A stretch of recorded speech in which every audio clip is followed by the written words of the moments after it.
Welcome back, everyone, to this episode of Someone Had to Say It. I have a really fun, exciting guest, and I'm just so grateful that she agreed to come on and talk to me.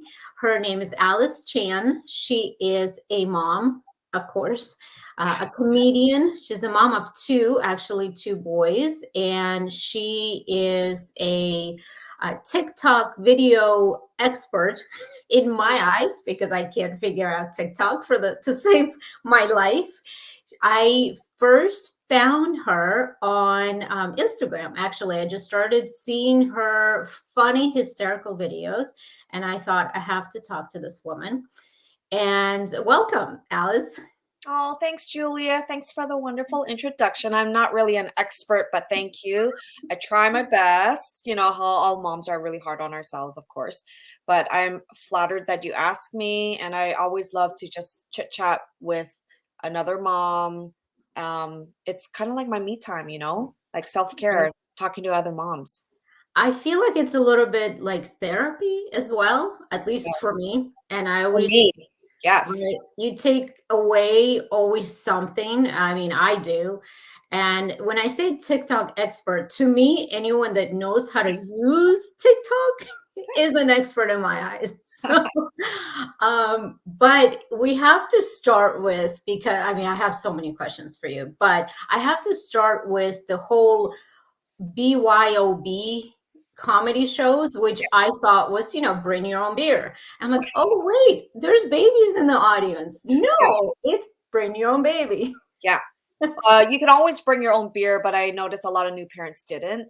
Um, we did bring a baby, usually their own, and sometimes we even brought a toddler, siblings, because the show was running for 2 years. So I met moms when they were first new moms with their newborns, nursing their babies during a set, and then a year later, 2 years later, they had a little sibling. So we had like our full capacity would be maybe 22 moms with, if you do the math, that's like, okay, that's 40 people with Right. right, with babies and moms, and usually we're like, I remember like the first time we sold out, and someone asked me, "Do you want to add more seats, more tickets?" I'm like, "No, because we have to account for the babies."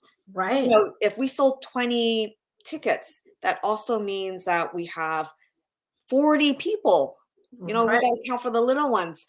So we always like max it around like maybe like 18 Yeah. because you don't want too many crying and screaming, right? Yeah. On the Not parents have usually. babies.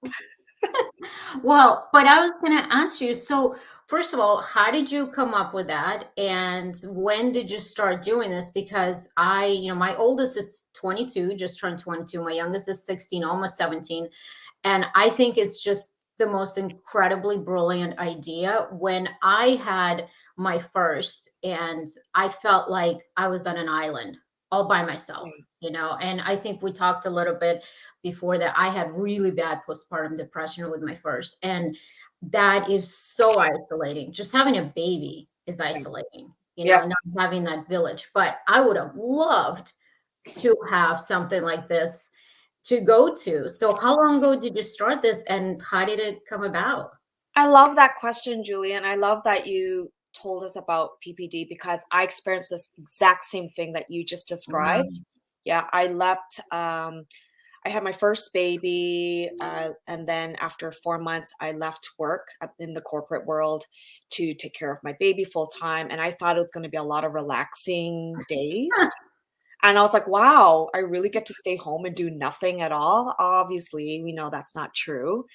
And so I also felt very isolating. I was trying to meet mom friends at baby yoga classes, sing along classes, music classes, and parks. And I wanted something like that for myself too, but I didn't know that at that time. And so I was just doing a lot of baby and me stuff for a good like 2 years. And then I was pregnant with my second kid. And I thought, I'm a creative person. And so I thought, hey, just keep doing my graphic design. I start getting into photography, which I loved, but I still felt like that void. And I didn't know what it was, but I just didn't feel like I was fully me, or fully Alice. I felt like I was always on mom mode with a little side job. And then it wasn't until my second baby was maybe like 4 months old. And I started to feel like, you know what? I'm going to go back into comedy. So I took like a 3-year hiatus and I start going to bar shows and start doing like producing my own shows. And it didn't, it, I didn't find the crowd. Like I would have shows that had like 5 people in the crowd. And I'm like, that's not a show. And so I was like, I want to bring my baby to something, and I can't afford a babysitter all the time. I'm too exhausted to go out at night. Why don't I just do a morning show and bring the comedy to That's the parents? perfect. That would be perfect if they had comedy shows for moms. Right. It And you just know, new parents, they're too exhausted to go out to the Comedy Cellar or downtown Manhattan to watch like a 10 p.m. show. So a 10 a.m. show works because you're going to be tired, the baby's going to be tired, ready for nap time, and you're done in 45 minutes. yeah, And the babies were always so well behaved because they're in awe in a new surrounding, and I make it completely safe and supportive. You know, nurse if you want. If your baby poops, change your diaper right in front of the stage. I don't care. If your toddler climbs up the stage, I can perfect. I'll entertain the toddler. Heckle me as much as you want. So it was a very safe, supportive space. I brought cookies for the moms because I love moms. I love them and I want to help them. When I see a new mom, I'm like, let me help you. Like Right. I know how it is, right? Yeah. It's hard. And so I made this completely supportive space for moms. Dads were welcome to, caregivers, nannies, grandparents came as well. Wow. And I had toys for the kids, and it was a good, clean, family fun comedy hour. And I found that moms would hang out at the end of the show and they would meet each other and connect. And I've met like really good friends through the shows too. Like two really, now I call my really best friends, I met in the audience. So That's amazing. it's all about connecting and community, and I'm so happy that I provided that for them. We of course had to stop because of the pandemic, but Right. yeah. So do you see yourself continuing this in the near future as things get better, hopefully? I would love to because I feel like it's still a space that is needed. I feel like I want to create that supportive space for moms doing adult things. Even with your child, you can still do adult things and you can still enjoy comedy. You don't have to be out late at night because I know you're exhausted, and you don't have to hire a babysitter. Like just because you're a mom, it doesn't mean that your activities are restricted. And I want that to be the norm. I want moms to feel like they can still be normal and still have a baby with them. Right. And your life has not ended just because you had a baby. I mean, Yeah, I know it feels like that. It really feels like everything has just stopped or put yeah. on hold. And when you're in that depression mode too, it feels like I'm never going to get out of this and my life is never going to go back to normal. So not that I want to give anybody any ideas out there, but I think we should franchise this. Like I want to do this on the West Coast. I mean, California, we could do these outdoors all year round, even, Now, you that's an know, idea. Like if we had weather in New York, an outdoor thing would be amazing, right? right? Yeah. Let's do it, Julia. I'm serious. And when California. I say when I want to do things, I do them. I'm a doer. So I think we should definitely talk about this because it would have been so amazing to have had that when I was going through it. Because if you think about it, 22 years ago, people really didn't talk about postpartum depression a lot. Yeah. I do remember one day when my husband came home from work, and I think my son was, it really hits you around like 3 months. It doesn't start out right away, right? You don't get depressed, you don't get that postpartum until maybe 2 months, 3, 4 months later, they say.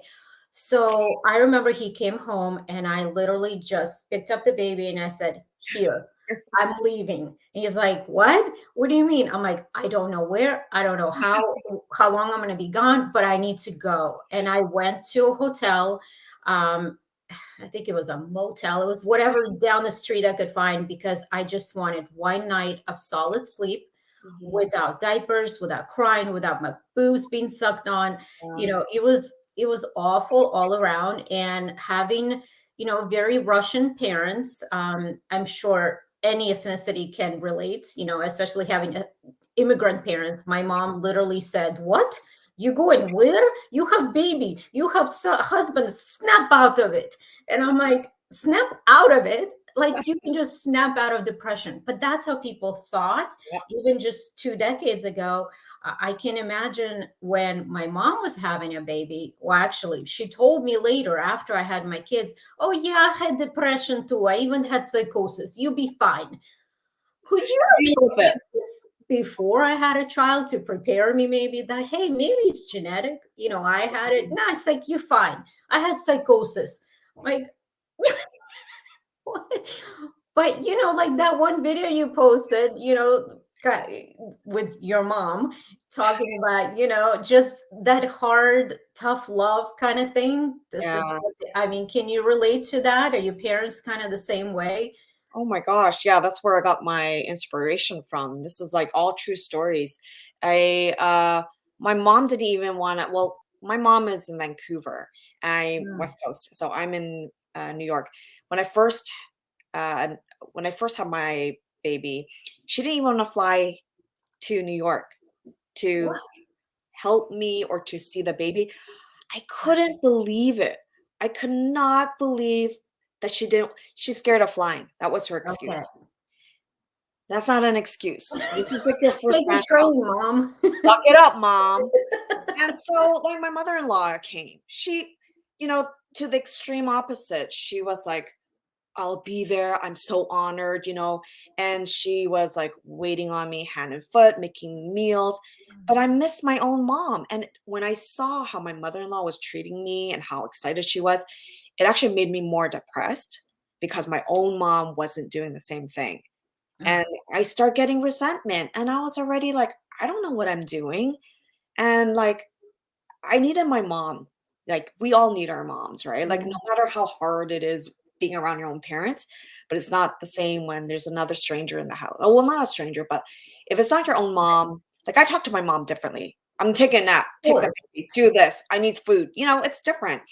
Yeah. And when I didn't have that, I think my PPD, I didn't know I had it.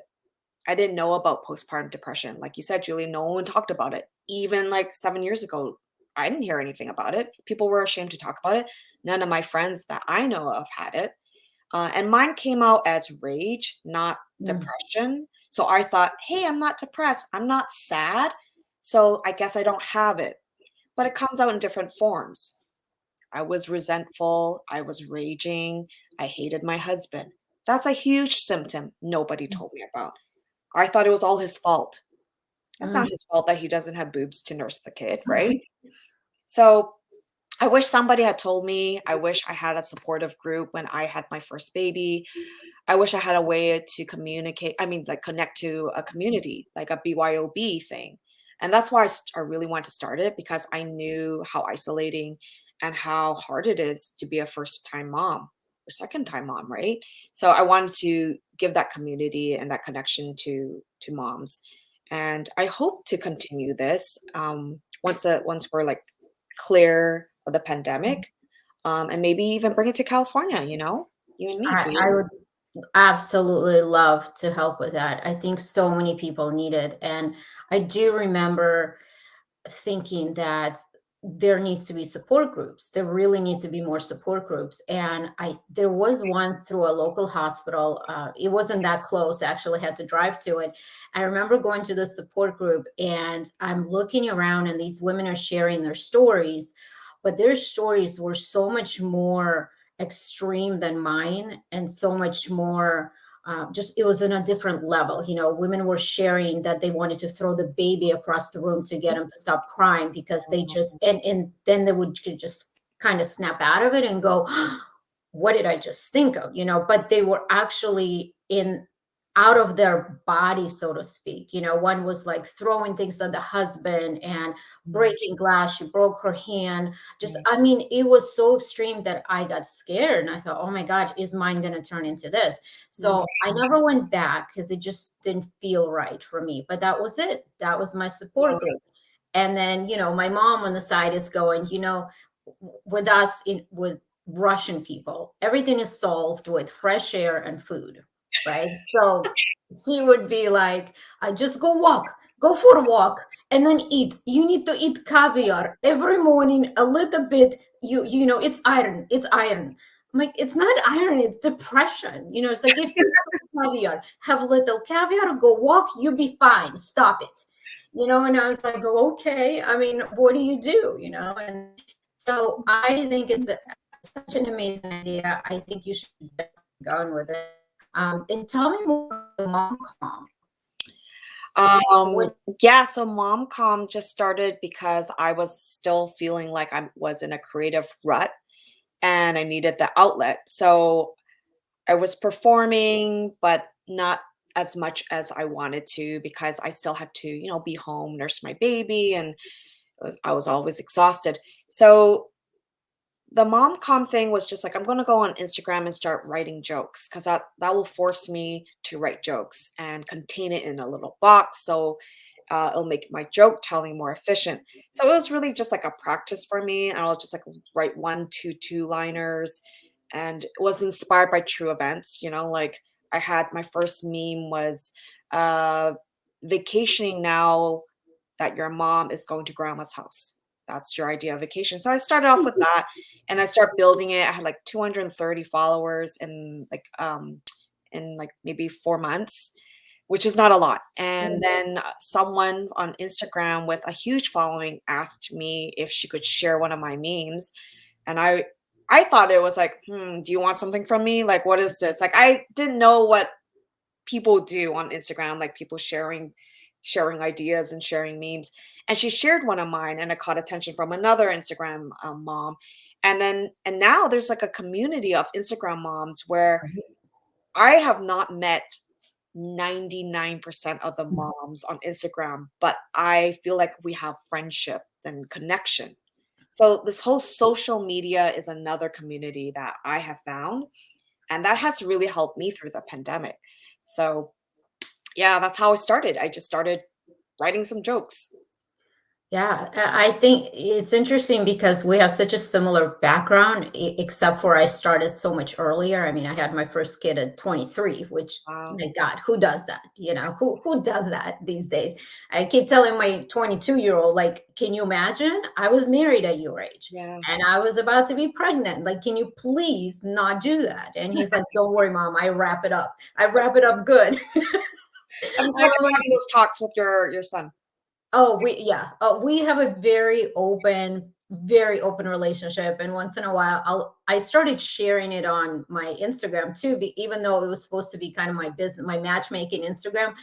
But the whole business is so crazy, and the texts that I get and the calls that I get and the things that clients ask for, I started sharing all the stuff. And then I little by little started sharing what I talk to my kids about, sex, dating, how to please a woman. Do we need to talk about you going down? It's like, no, mom, I got it. I'm like, are you sure? This is very important Yeah. in a relationship, and don't make me an early grandma because, I'm not taking care of any babies, so here's what you have to do. He's like, oh my God, mom, like that we're good. I'm good. I got it. But my point was that, what was my point? See, it's after being a mom. Well, I don't know. I was really enthralled by your conversation about talking sex with your son because I'm like, I need tips, in a Oh few yeah. years, Julia. So No, having two boys, I think that is probably the most important conversation I can have with my boys, yeah, is that the woman comes first. Her yeah, pleasure comes first, yeah, right? You guys, you don't need a lot. Just rub it a little, whatever. You're fine. yeah, The men are not very particular, right? yeah. But for a woman, it takes a lot more. I mean, talk about sex after the baby. My God, I feel like kids ruin sex, Where and they there's sex after the baby? there is, I got to do that. Okay. Okay. I mean, it's just it's so interesting because having boys is very different, as you know, than people that have girls. There's different conversations. Yeah. So how do your kids respond to, because I've seen them in the background with in some of your funny videos. What is their reaction when mommy's, dressing up as the man, the husband, or mommy's doing this? What are they, how did they respond? It's funny now because it's so natural to them that they'll like be playing video games and they'll see me run down the stairs dressed up as the dad and they're like, "You do another video? Okay." They just know and then I was like, "Yeah, can you," but they're quiet. I'm like, "Can you be quiet for like 5 minutes?" And they will be quiet. And I'll put on a wig. They're like, "You're doing another video," and they know. And sometimes like I'll use their voices and record and I'll say, "Time to eat dinner." And then they'll be like, "Are you doing a video again?" You know? You're like, no, it's dinner time Yeah, now. so they're like sometimes they're guests, they don't know if I'm actually talking to them for real. But sometimes I get really good reactions because they actually think I'm talking to them, but I'm actually recording. So I get Right. their video, their audio on camera. But I don't know if they actually know what I'm doing. They see it on Instagram. Like I'll show them like, look at this. This is what I did. I edited it. So this is the final product. And sometimes I'll be like, okay, but they wanna see them in it. They're like, "Where's me, though? Did you Oh, record me?" They don't care what I do. right. They don't get it, but they wanna see them. Like, if their face doesn't show it within 5 seconds, their They're attention done. span, yeah, they're Yeah. elsewhere. They're over it. Yeah. I think you should. I really think you should because I was waiting and hoping to hear them in the background or seeing them or something because the children's reaction is the best part of it, because Oh, and I know when I make a funny joke and my kid doesn't laugh, I'm like, oh shit. Like that wasn't funny. And he's like, Mom, that's for like your generation people. Like my generation would not laugh at that. I'm like, oh, so I'm trying to be even funnier, okay, yeah, so how do your people talk? He's right, like, you wouldn't understand. yeah. So I think you should totally include them in more because that is the funniest thing. I love the ones where, you're the husband and I mean every single one you do, I'm just sitting there like scrolling and laughing to myself. And then I show it to my kids and they're like, oh, another mom making these TikTok videos. Okay. I'm like, no, but they're funny. Look at them. They're like, okay, look at the kid. Look at the kid. He can't take it. He doesn't care. Because your son will be sitting there like, okay. There was one time, like, when the pandemic started, I started going on TikTok, and I was, like, doing these dance moves. He's just, like, looking at me from afar, and he's just, like, judging me. Like, he's just, like, judging me, and he's like, "This," and I'm like, "I don't know what's going on in your brain." Like, you're s he was 6 at that time. I think he wanted to be in the video. I Yeah. think at this age, they can't tell what's funny and what's not funny. But they wanna be in the video. Like, sometimes I'll do a dance video, and if they hear the music, they cut right into the camera, and they wanna be in it.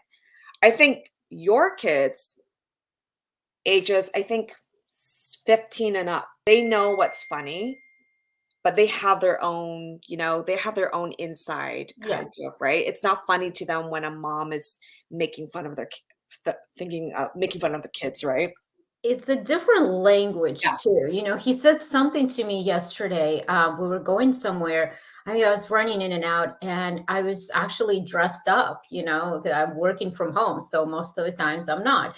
And he's just like, "Oh, wow, where are you going? Or you look different." I'm like, "You can say I look pretty. Aw, You can say I look good." He goes, "Yeah, you do." He's like, "Do that." And he said something I should have written it down. I was like, "Rate my look."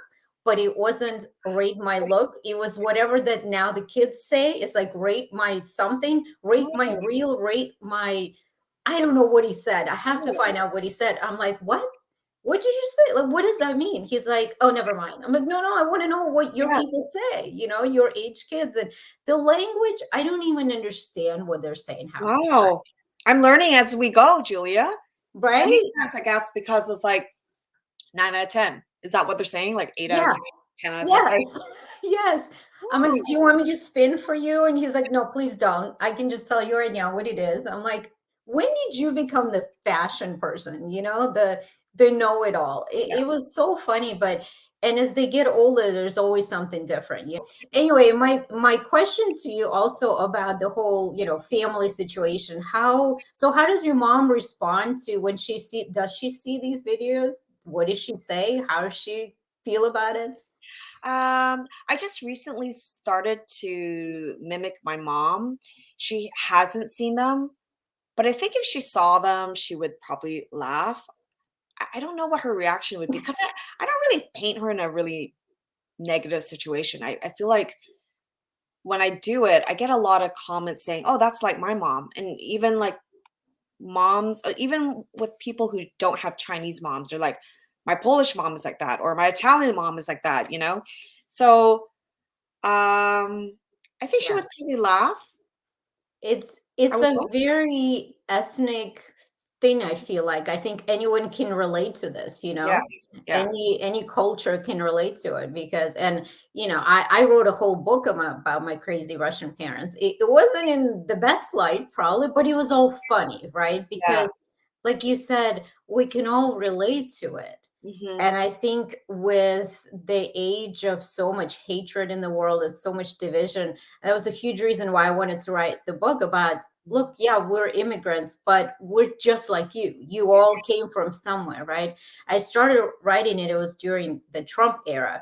So, and with the goal of helping people to kind of unite and understand that, immigrants are not bad. Look, we're funny. Like we've struggled just like anyone else, Yeah. and but yeah, my parents at first were not thrilled about the book. They're funny short stories, but it's all, the struggle of coming to America, how we navigated things, like the fact that they didn't even know that how to get off the freeway. They did Right. we didn't have freeways. So it was just, it was making fun of them, but it wasn't. So I always wonder when people post videos sort of, mimicking their parents, especially if they're immigrants, and what the reaction is, just like the kids. I always want to know, well, what do your kids think of your comedy? Have you Yeah. heard they heard some of your jokes, Yeah. Yeah. I think I'm gonna show my mom that, video and actually record her watching it when I Do visit. it. Yeah, I think I'll do Oh, it. Thanks, Julie. you should totally do it. That would be hysterical. Yeah. Yeah, you just gave me a great idea because 'cause I'm actually visiting her in a couple weeks. Oh, It'll good. just be me and her, and we'll be doing a lot of quality time, which also means I'll be getting a lot of content because I'm spending so much time with her, and I will be recording her reaction. I think that would be a really funny reel to show. I think you should, Yeah. 100%. I think people absolutely relate, and even if they can't relate, I think they love that. Yeah. I think it's amazing. So, are your kids going to be there too, or are you just going? No. Oh god, no. I did a trip with the kids this past summer and my husband, and it was really exhausting because I didn't want to have anyone else in the house to help babysit. So I was entertaining the kids all day long. My husband was working crazy hours, so he was still working. And by the time he came home, he would want to go out to dinner, but I was tired. Yeah. I wanted to eat with my mom because she makes authentic Chinese food, but my Mm. family, my kids and my husband don't like Chinese food. So Wow. yeah, Really? yeah, so it was, like, kinda hard for me because I had to please make sure everyone was pleased and happy, and Yeah. then I had a lot of friends who were, after the pandemic for 2 years, a lot of people wanted to catch up, and of course, I wanted to see some of my best friends. I grew up in Vancouver, so I had a lot of Mhm. friends to see, but it was exhausting because there was a lot of gathering with people. I had to see a lot of people. I had to entertain my kids. So this time I was like, you know what? This trip is about me, my Yeah. mom, and my dad.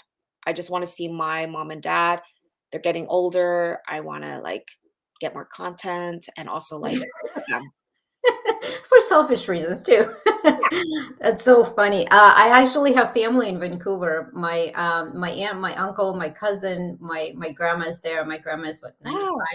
95. Yeah, so they actually moved from Riga, Latvia, which is, the Baltic states. They went to Israel, and then from Israel they went to Canada. So yeah, we need to get up there, and I can't. I just want to be around that table with you just to watch, because I can imagine your family is just hysterical, and just trying to watch or watching your kids eating Chinese food even though they don't want it, they don't like it. Like you have to start making more content with all of that. Like I You're feel giving like me so many ideas, Julia. right, it's I gotta write this. comedy gold. And which brings me to my next question is, do you feel that writing comedy, doing comedy, I know you said that you did it before you had kids, but do you think it kind of helped you get through those tough years too? Did it help your mental state as well? Because I know it did for me, and that's why I started it. Oh my gosh, yeah. Just like you're saying, when we first were talking, this is therapy for me. Comedy is therapy for me. When I'm on stage, it's a therapy session for me. Yes. And as a middle child, I need the validation. So when people laugh, I'm getting the validation. I mean, I'm saving so much money Oh just doing yeah. comedy, you know? Exactly. There you go. When your mom said, said, or your mom said, you're not getting paid. You're like, it's not about the money. This Yeah, is really, and I feel like, and I don't know if your parents are the same way, but in my family, my parents don't really feel like unless you're getting paid, it's not really a job, yeah, and they don't really take it seriously, especially my dad. Well, how much you get paid? I don't get paid. I just, this is for fun. And if I get something else from this or whatever, then great. Wait, no money? yeah, Well, why you do? Why you do? well, Why you right, do that? yeah, And it's like, well, because I want to do it because it's fun and because I enjoy it and I do need the attention. Like you said, I've always needed attention my entire life. I'm like, right. have you not noticed me? Like this, I'm always performing. And he's like, yeah, that's not job. Go back to school or go back to your matchmaking. I'm like, but that's what makes me happy. Hmm. But I feel like maybe it's their generation or being Yeah, immigrants. They don't understand that because to them, they came here and all they did was struggle. You work and then you die. That's yeah, it. yeah. I mean, who Right? has time to enjoy something, right? It's like my mom's like, "You're too old. You're so old and you're doing something for free?" Or like they don't get the concept of doing something that they enjoy because they didn't have that luxury. They had to survive. So, yeah, I totally get it. Yeah. I think that's a big difference Yeah, between our generation, their generation. And now, even, I mean, look at all the millennials and all the money they've made just from creating content and being Instagram models and being Instagram influencers, yeah, whatever it is. I don't even know if I completely understand what it is that they do, but, good for them. yeah, And it's something they enjoyed. I mean, yeah, I mean, we make fun of it. We make fun of Kardashians or whatever, but look at them. They're billionaires and they've created this life and they're happy. And I think, I keep telling my Russian circle of people, I'm like, this is how people should live. Enjoying things that they do, not yeah, struggling. I mean, literally, my dad said, and there's a whole chapter in my book about how my dad was saying, well, I work and then I die. Well, maybe I'll take a few days to, maybe 2, 3 days to enjoy life and yeah, then bury me. Like, no, yeah, that's not what life is about. right. And it goes back to the whole postpartum depression thing and just mental health in general. It's like, well, I suffered through it, you can suffer through it, you be okay, I did it, you do it. But now with everything we know, why do we need to suffer? Yeah, Right, yeah, there's so many things that we can do that we don't need to be suffering through it. And if comedy helps you, then good for you. And if at some point somebody wants to throw money at you for doing and getting on stage, great. bonus, right. Tell me about the show that you had last night.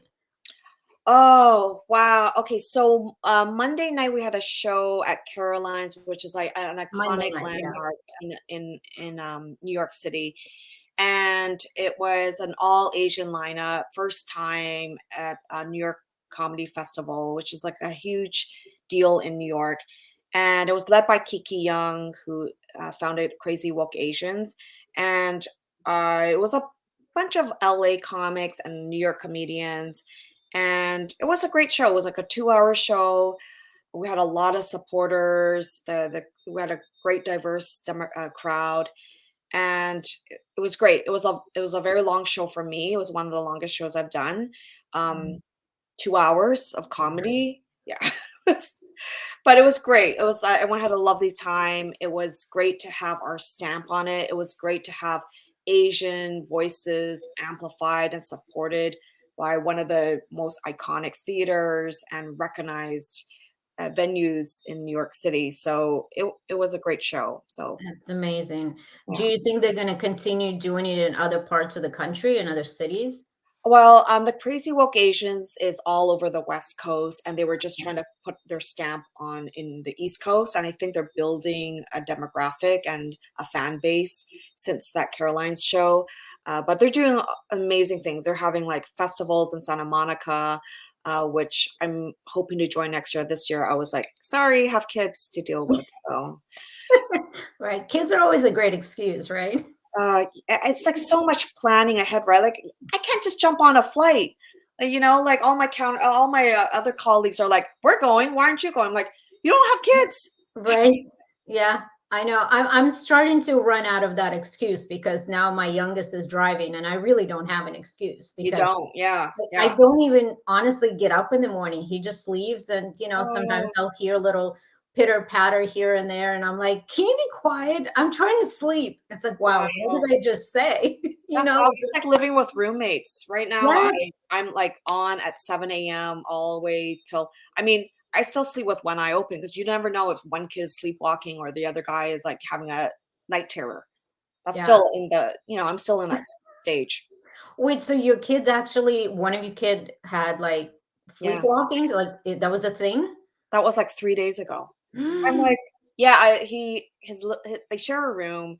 My five-year-old, he just turned 5 this year, and he was walking towards the steps, and I was like, "Hey, hey, hey, like, where are you going?" And he's, like, pointing downstairs. His eyes were, like, half open, and I'm like, "No, you can't go downstairs." And I'm like, "I know you're sleepwalking because you're scared of the dark, and why would you wanna go down the stairs?" It was pitch black, so I'm like, this is not right.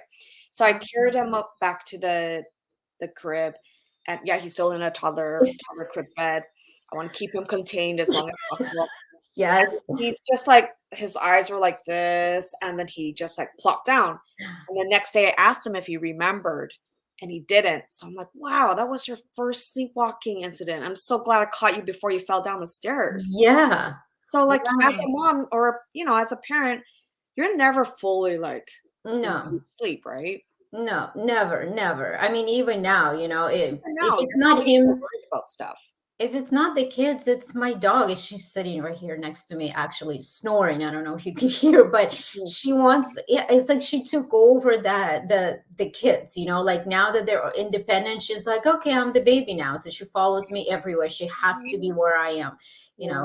If I'm in the bathroom, she opens the door. Like, you're gonna keep the door open. I'm like, are you fucking kidding me? I really thought I was past the stage with the kids, and now you're doing this to me. Oh my And god. she's 14 years old. So this morning I'm like, you know what? It's time to go. Like you've had a long life. You've got kidney failure. The vet said 6 months ago that you have 6 months to live. So every morning I'm like, what the fuck? Like really, I'm sorry, but come on. I It's love that you just went into a dark space right now because I'm a dark person and I appreciate that humor, so thanks I for being honest. really I've always done that. You should read some of the jokes I wrote when the kids were young. And I was like, holy cow, nobody can see this. Like nobody until they're much, much older. Because, I remember going back to the whole postpartum thing because, it just popped in my head again. I remember back then, 22 years ago, I called my doctor, my gynecologist at the time, because my husband was saying, this is not normal. Like, you got to do something about this. You're crying one minute, you're laughing another, then you want to give the baby away. Like, you're not yourself. Like, I was like, well, I was having thoughts, like looking at his closet, going, well, if I just take all his clothes and give away all his clothes, he'll have nothing to wear. So I have to give him away. And then I'd be like, what did I just say? Like, Oh my how god. was that even a thought? Right. So I remember calling my doctor, and the nurse answered, and I said, I'm just not feeling well. Something is not right. I'm very depressed. And the first thing she said is, do you want to hurt the baby? And I'm like, no, but if that's going to get me help, then sure. You know? And she went, you can't say that. I'm like, well, you're not taking me seriously. I just told you for 10 minutes that I'm not doing well. the baby is great. He's sleeping and pooping and doing all the things he needs to do, Right. but you're not taking me seriously. So what do I need to tell you? Like if I tell you I'm going to hurt myself, you're going to ask who's going to take care of the baby. Yeah. You know, like so. And she's like, well, I hope that this is just a joke, but yeah, maybe you should come in. I'm like, you think? Oh. So yeah, and again, there's comedy and everything, right? So of Yeah. course I go back home and then I start like writing this stuff down, and then 10 years later I'm reading, I'm like, oh my God, this is hysterical. I mean, this is horrible, but this is hysterical, right? Mhm. I'm sure you had those moments too, right? Like I'm gonna look back at this in 10 years, go, oh my God, this is comedy gold, right? It is, Julia. You should be telling those jokes. I mean, there's tons of mothers that will relate, and even even if they can't, they don't have the similar stories. You just saying it just empowers mothers because they know they're not alone and they're not ashamed to talk about it. Because we do have those crazy thoughts, right? We Yeah, all go, we have those thoughts they're and we just think we're thoughts. right. And we think we're alone having those Yeah, thoughts, but we're not. So, yeah, well, bring it out here. And if not, I'll fly to New York. I love New York. I'll come out there. We'll put on a show. fly out to New York. You said Let's it. do Your it. 22-year-old doesn't need you. No.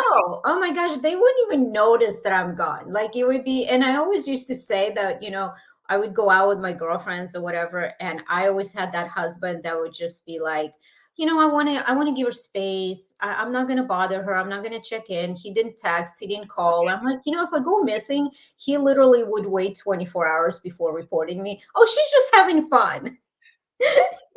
Because but they know, and I'm grateful that he at the time understood that being a mother, sometimes you do need your space and you do need to not worry about, like that one video you posted, the difference when women go out and when men go out, right? Like he's like, the kids are not cooperating. You're just like, leave me alone. Yeah, Right. yeah, it's like when I'm out, I always have the phone. I'm like, "I'm sorry, guys, I'm just gonna have the phone out here just in case, like, there's a question like, where is this?" Because if you can't find that, yeah, it's I don't know if we do it to ourselves. Like, Mm, we I know I do a lot of, like, enabling, and sometimes I just have to let go, but I have amazing mom friends who tell me, "Let it go, Alice, he can deal with it. So what if he gives them, like, French fries for dinner, or so what if they have chocolate cake for breakfast?" And I'm like, "You know what? That's true. It yeah. don't Let's let's just let go a little bit, Right. and you won't be as resentful." But it's hard to do It because is as hard. women, it's been ingrained in our mind, right? To be a good mother, Yeah, you're gonna be there yep, 24/7 and yep, you're gonna make healthy meals yep. and they're going to go to bed at a good time and this and that, and it's all bull crap. I always tell this story about how my mom breastfed me for over a year. That was all it was, breastfeeding. And I had every disease on the planet. I mean, I had chickenpox twice. I had like measles 2 or 3 times, to the point that the pediatrician back in Russia said that if she gets it one more time, we're sending her to a research lab in Moscow. And you don't want that, because they just take your child away and they do, all kinds of experiments on them. For real? Yeah, and back during communism, during the Mm, Soviet, Union. But my brother, on another hand, she breastfed him for like a month because he ended up, this is very graphic, biting her nipple mhm. and he got infected and she couldn't continue breastfeeding on just one. So she breastfed him for a month and he was the healthiest kid in the world. So and we put so much pressure on ourselves, not only that we have to breastfeed for at least a year, that we got to give nutrition meals, and then the whole thing with Gwyneth Paltrow about making your own meals, and whoever, all these celebrities that, the only way to do it is make your own meals at Yeah, home. right. I'm so glad you brought up the breastfeeding because I was formula fed since day one. My mom had to work, so she had no time to breastfeed me. I didn't even see a boob until like she accidentally was changing in front of me, and I saw it when I was 5, and then I got like What's that? really traumatized. Yeah, and look at me now, formula fed baby. 2 Exactly. healthy pregnancies. I have like I'm totally healthy. My mom keeps saying, "Well, back then the formula was really high quality. I don't know what they put in it now." But Yeah, and I think that was that generation, the women worked and everybody worked and we all had to go and we didn't have time for this. And you try, but I remember some celebrity came out years ago. I think it was Giselle Bundchen, and I actually wrote on my blog at the time. I'm like, how dare she? She basically said, I want to say it was about 10 years ago when her kids were younger, and she said, if you don't breastfeed your child, you're basically a bad mother. oh, I went off. Of course, she never read my blog, but I'm like, I'm going to give it to her. And I'm just like, who the hell do you think you are? Because women look up to you. And yeah, that's the problem, with media and all these influencers and whatever you say out there, a lot of these young moms will take it seriously and they will punish themselves for not being able to hold up that standard. yeah. I remember seeing a photo of her breastfeeding her baby while she was getting ready for a shoot, and she had her hair done, and people were applying makeup. And she's like, she said something to the effect that I'm a working mom, but I also have time to breastfeed my child. But it's the same thing as like the C-section babies versus natural birth. And some people beat themselves up because they had to get a C-section, you know? Right. And it's like society needs to really change the narrative. And people like you and me are talking about it, which kind of helps, but we need more people to talk about it. I know, and I really wish people wouldn't look up to these celebrities so much because they don't have the same life as us. She's sitting there with 15 people doing her face and her hair and preparing her and wardrobe. And yeah, you're a working mom, but really, like, and you got a nanny right there. So you literally just handing off your baby. Right. Anyone can do that, Yeah. right?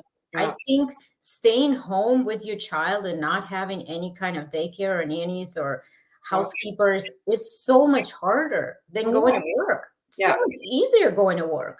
Yeah. And not for the 8 hours you're gone, 9 hours you're gone. You don't have to deal with whatever's going on. Snot coming out, they're sick. Right.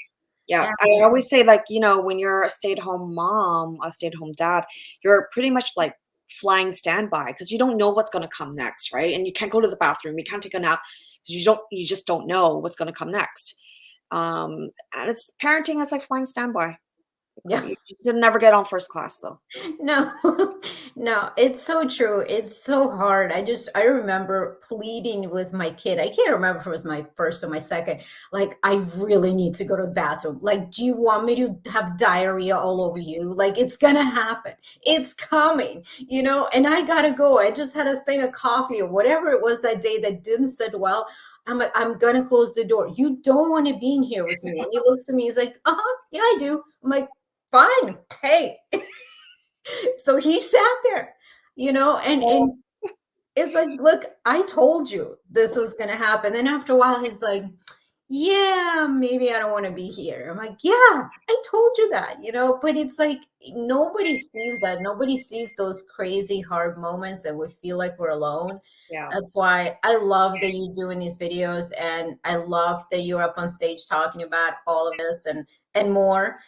And the dirtier, the deeper, the more intense stuff, the more amazing it is. So Awesome. Then I'll keep get doing more it. dirtier and deeper on stage. Do it. Do it. Let's mess up our children. Well, they're Do not at the show, so it's fine. right. Oh, so when they're 18 years old, and they're like, oh my God, my mom talked about this. Like, she actually said this. Hopefully when I'm, like, dead, they'll start, like, Googling me, like, "What did mom talk about, like, 30 years ago?" Right. Yeah. Hopefully, when we're all done. Yeah, that's for sure. But no, I think it's amazing. I love what you're doing. We definitely need to collaborate on these things. Yeah. I will 100% fly to New York. I'm vaccinated and ready to go. So I think this would be amazing. Keep me posted and everything you're doing. I want to share with people where they can find you. Let's tell them on Instagram. It's MomCom NYC, right? That's right, yep. Mom, MomCom. I'm a comedian, and I'm based in NYC. Right. Okay. I was reading it wrong. And for a while, it sounded something totally different. I'm like, Like, oh, it's Mom Can't. Okay. Yeah, some people will come up to me and go, "Are you mommy calm?" Because I think the Y throws Yes. it off, when you read it fast. And you're like, sure, whatever Yeah, makes you happy. yeah, Yeah. close enough. Right. And then so through your link on them, they can find your website, they can find anything Yeah. upcoming Yeah, events, you anything. can find all the updates on my shows on MomCom NYC on Instagram. I'm always there, and I have a website, momcom.co, which I try to update once in a while, so It's not easy with it's kids. We do what we can. That's why I stay with my podcast. I do when I can. I do have a co-host, but he doesn't have kids, and yet he's still the flakiest one. I'm like, how is this happening that I'm here on the same day every week at the same time? He's like, oh yeah, something came up. I'm sorry, I got to take my dog to the groomers or I whatever it is. I I say kids make you efficient. Once you have kids, Yes. you're a efficient machine, and you can take on everything. And you have to be, Yeah, because otherwise it doesn't work, yeah. and then it's chaos. So, plus, women are better at multitasking. I mean, right? We That's got just one of the things that we're really good at. right. We could talk about all those other things Oh, next yeah, time. that's another chapter. That's a whole other chapter. Yeah. So, well, thank you so much for joining me. I think this, I'm just loving your videos. It makes me happy. And when I need a laugh, I definitely just go to your Instagram. I'm like, oh, wait, I haven't seen this one yet. I'm just Thanks, watching it on a loop. Julia. Fun to So, hear about. yeah, I thank you for agreeing to do this. I'm very serious about collaborating, doing comedy shows with you. I think it would be amazing to bring all this to the West Coast. And yeah, we could do it in a park. I mean, But find a complaining park it's find yeah, a park, I'll buy my ticket. We're gonna either do LA or New York. perfect. Yeah. Yeah. I was complaining about the weather today. I was like 65. I'm like, oh my God, it's freezing. I'm like, okay, I can't complain. That's my perfect weather. 60 I want 65, 67. Yeah, I can't do 65. It's too cold. I've been out of Russia for too long. People keep saying, you're Russian. Like, you should be fine in snow. I'm like, no, this is why I'm not. It's been too long. I was 13 when I came here. I don't tolerate the cold, well anymore. It's not my genes anymore. But anyway, so thank you so much for your time. I know you're super busy. Keep doing what you're doing, and we'll talk again soon. Thanks, Julia. Thanks. Thank you. Bye. Bye.